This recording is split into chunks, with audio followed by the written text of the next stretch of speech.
Hi everyone, this is Nia and today I'm going to be painting sparrows. You guys seem to enjoy my budgie tutorial and you guys asked me for more birds. So here it is. I'm going to start by just masking the edges and securing the sides and making sure that the edges are as even as I want them to be. Then after this, I'm going to start sketching. I want to draw a sparrow from the side on the right hand side.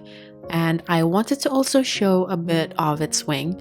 I used a shape similar to a half circle as guide, then I divided the areas with a large oval for the body and a round head and a tiny fanned out rectangle for the tail.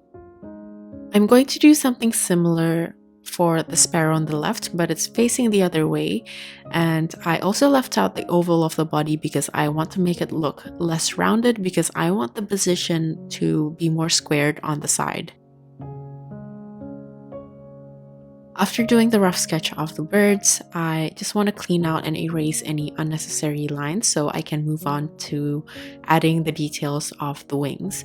For the details or the design of the wings, I used a reference image, one for each bird, and since it's a bit difficult for me to break down exactly what I did and explain word by word, I'm just going to link the reference images that I used in my description box in case you would like to use any of them.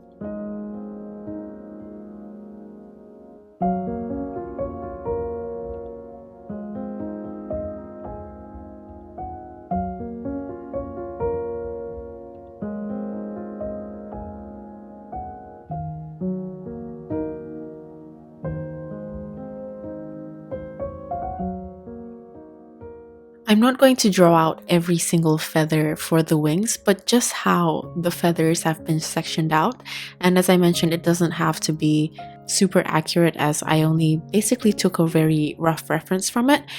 And after that, I'm just going to place a branch where the birds are sitting, and I'm just going to connect it between the two birds.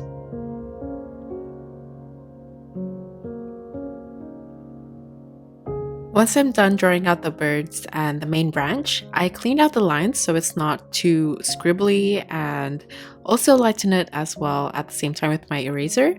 So when I paint the lighter areas for the body of the birds, the pencil marks won't show through. So next here are the colors that I'll be using for this painting.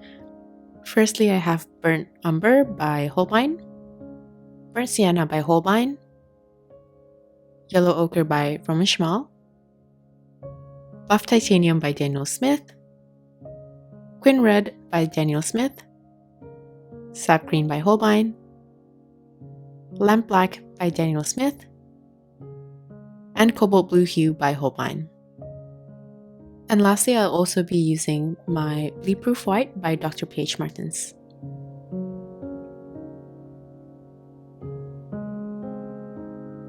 I'm going to first begin by wetting the background very lightly and loosely with clean water. Once the background is lightly wet, I'm just going to prepare the colors that I'll be using with this wet on wet technique. So firstly, I'm going to create a muted blue from Lamp Black and Cobalt Blue Hue. And I'm also going to prepare a warm green from a mixture of Yellow Ochre and Sap Green. Once I'm done, I'm just going to distribute these colors together very randomly. Sometimes I also like to use Yellow Ochre on its own, and I'm just tapping my brush and trying to get different distribution of values as well, so some parts might be a bit darker and some parts might be a bit lighter. It's important to remember to wash your brush in between colors though, so it doesn't all blend together into one muddy mix. If you are finding it difficult to paint around the branch because it is quite thin, it's actually okay to just paint over the branch because the color will be much darker than the base, so we can just layer on the colors later on. So you can see after a while the colors will just settle and sort of blur with each other and also lighten at the same time. The paper is still wet though, so I'm just going to keep adding more paint just to build up on the pigments so it's not as light as it was before. Next, I'm going to paint the branches for the background while the paper is still wet, and for this I'm going to create a brown from a mixture of Lamp Black, Burnt Umber, and also Sap Green.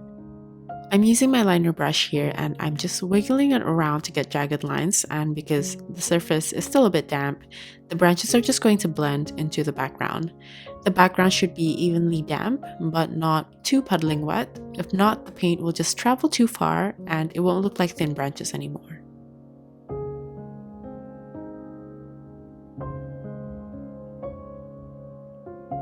I'm adding Quin Red to the brown, and I'm just going to use this color mixture to paint small flower buds and just place them randomly around the branches that I've just initially painted.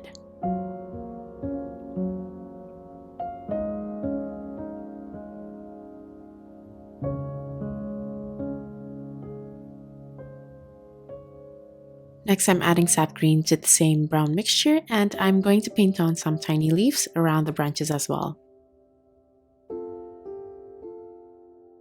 After this, I waited for the surface to dry and I picked up the brown mixture from my palette. This is more or less the same brown from the branches on the background, and I'm using this to paint the main branches the birds are perched on. It's important that the background is dry when you do this so the edges of the main branch is sharp in contrast to the blurry edges of the branches in the background, and this is what differentiates the background from the foreground. While the main branch is still a bit wet, I'm going to add burnt umber with lamp black, and I'm going to use this to line the edges of the main branch on both the left and the right side to create a 3D effect. The edges of the branch touching the dry surface of the paper should stay sharp. Meanwhile, the edges touching the damp surface of the base color from the branch should be a bit blurry.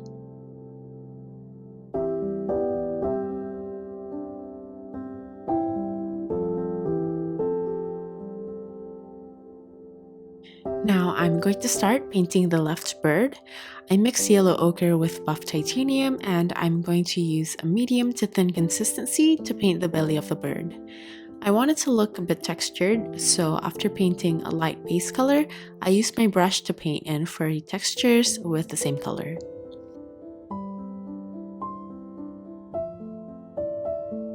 To paint the head, I'm going to start with burnt sienna, and I'm using the tip of my brush while also leaving out tiny negative spaces to paint the head so the surface looks a bit more textured.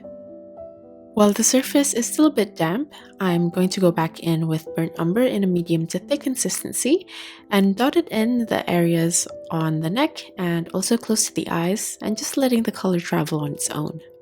For the base color of the beak, I just started with yellow ochre for now, and I want this to be a bit more dry before layering on any more colors, so I'm just going to move on to the black areas. I use straight up lamp black to paint the black markings on the sparrow. I'm also going to paint the eyes using the same color and using the tip of my brush, but you can also use a smaller brush for this. I'm also going to follow this up by painting near the beak and the eyes. Then once the surface of the beak is still a touch damp, I'm just going to half the beak and also paint the bottom using lamp black. And because the surface is still a tiny bit damp, the color will just travel slightly but not too much. I also added a bit more texture on the tummy using a thin consistency of lamp black with burnt umber. Here I'm sectioning out the wing on the sparrow. I painted the base color using the browns that I have while leaving a little bit of white negative space in between and just switching the colors around. I'm using the reference very loosely for this because I don't want it to look overly detailed, because you don't need it for such a small painting. And the colors that I used were yellow ochre, just a little bit at the top, burnt sienna, burnt umber, and where the tail is connecting, I used lamp black. After that, I'm going to continue with just the lamp black to add the details of the feathers.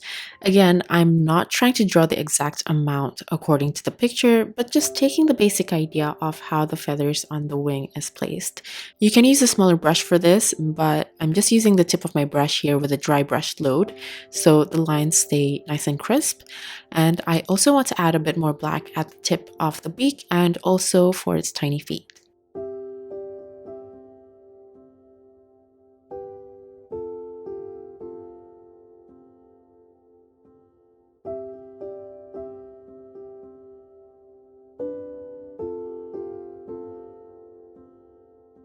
For the next bird, I'm basically going to do the same thing. I'm using a mixture of buff titanium and yellow ochre together, but because my palette and my brush was still a little bit dirty, the color turned out a little bit darker, but I actually don't mind the tiny bit of color variation. I'm just going to spread the color around the tummy and also the back and between the wings where the body is exposed.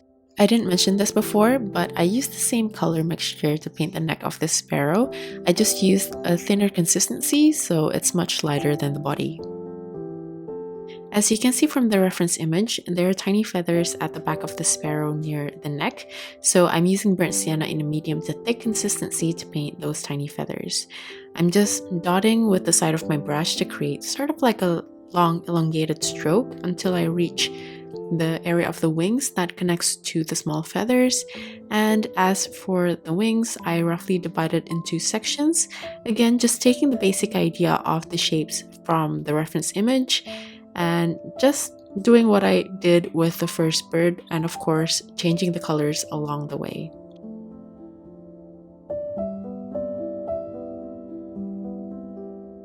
And once I'm done with the base color, I'm just going to paint on the markings or the design of the wings using lamp black, just like what I did before.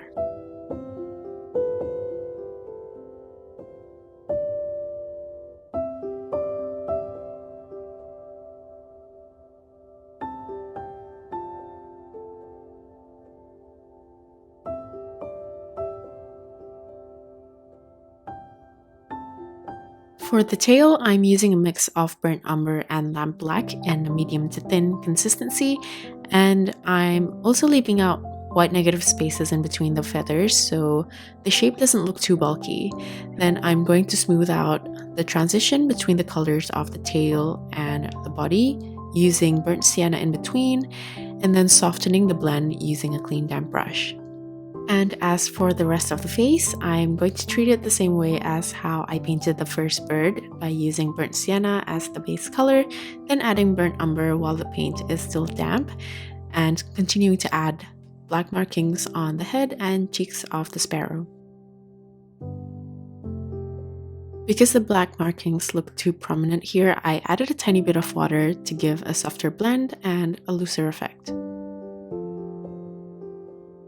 Once the base color of the tail is fairly dry, I'm going to paint on the markings, and I'm also going to add a soft furry texture to the back and the body of the sparrow.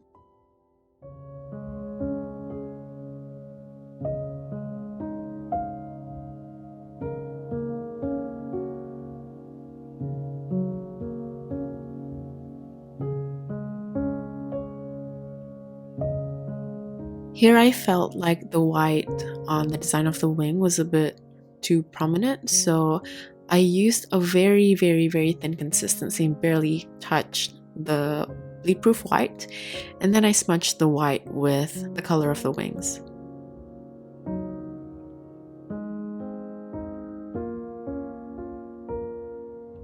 Going back to the main branch now, I'm going to strengthen the color on the sides using a mix of burnt umber with lamp black, and I'm using almost like a dry brush load so I can create very distinct edges with a little bit of a dry brush texture. Here I'm going to add decorative elements to the branch to make it more consistent with the background. I added tiny buds using the same dark brown mix. You can also use other browns as well. Then I'm going to continue that with twin red in a fairly thin consistency to paint on the larger flower buds, and I want the brown to almost travel to the pink and letting the colors mingle with each other. After that, I'm going to use sap green to add on some leaves very loosely. You can also mix in the yellow ochre or the burnt sienna into the sap green depending on the tone of green you're going for. At any point, if part of the painting need any extra adjustment, feel free to add it on once it becomes visible to you. Like as an example, the lamp black on the wings look a bit faded, so I'm just going to layer on more lamp black, this time with my liner brush, to also add thinner lines at the same time for a bit more detail. After painting the birds, I felt like the background looked a bit too light, so I'm just going to glaze over a thin consistency of sap green, which happened to catch a little bit of quin red on my palette, but that's okay, and I'm just going to do this to strengthen the color very slightly. While the surface is still damp, I'm also going to take this opportunity to add more branches to the background for extra texture. After this, I used bleed-proof white to add highlights to the beak, eyes, and also a bit more detail to things like the wings or the furry part of the bird.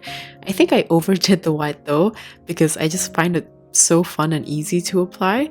So just please be mindful and take a step back if you need to look at the progress as you go.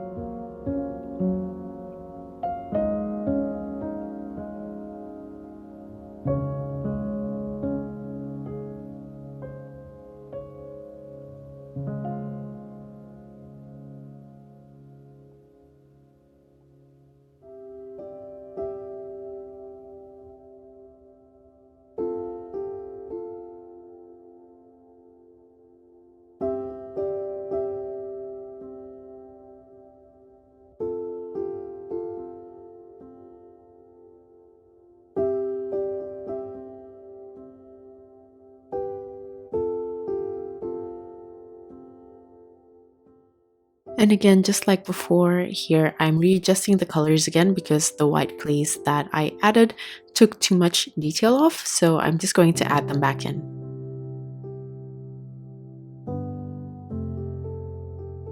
Here I felt like the painting looked kind of full already with the added branches on the background, but after I took off the masking tape, I felt like it suddenly looked empty. This is still something that I need to get used to. I always find it difficult to see a completed painting with the masking tape still on. So if you like the empty space, you can take off your masking tape here. But if you want to follow my edited composition, don't take it off just yet, just for the ease of painting with masked edges. I'm also adding yellow ochre here because I felt like the birds look a bit too dark and I wanted the yellow ochre to brighten some areas. So this is where I had a second look again. I thought I was finished, I even signed it, but at the end I decided I didn't like the empty space that much. However, if you do, you can leave it here, but for me, I decided to add a bit more branch on the foreground of the empty space just to bring it all together and to give a little bit more detail in that area. As I mentioned, this is just a personal taste when it comes to this option, so feel free to adjust it as you like, but this was just what I felt like during that time as I painted this.